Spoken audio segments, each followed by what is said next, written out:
มาค่ะไปเที่ยวได้แต่เราก็ไปดูกันเลยไปกันรอมาอยู่ข้างหน้าแล้วนะคะรอไปเลยไปดูกับป๊าได้ค่ะ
ดูผ่านไปไม่ได้เลย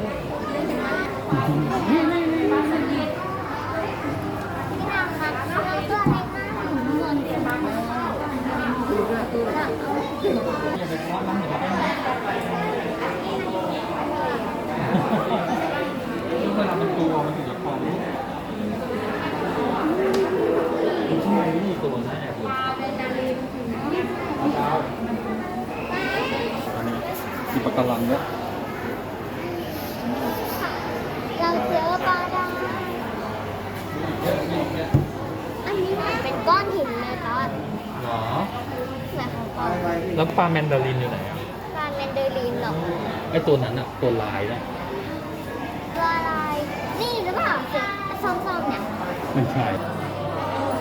อันนี้มันก็คืออะไรเนี่ย ลอดช่อง น้ำราชาหงส์แล้วอันนี้ แมงกะพรุนหนัง อันนี้อ่ะ แมงกะพรุนกรอบนี่นี่แมงกะพรุนมันเล็กขนาดนี้เหรอดูดินิดเดียวเอง ห้ามนี่นะคะทุกคนเล็กมากเลยห้ามไตมือไตโดนนี่นะคะพวกนี้ค่ะ ตรงนั้นที่มันโตก็ไม่รู้ คนแบบนี้มาหน่อยนี่นะคะคนส่วนนี้ตัวที่อาจจะตัวเล็กเราไม่ค่อยเห็นแต่ มันดึ๊บมันคืออะไรอ่ะติงเหรอ ใช่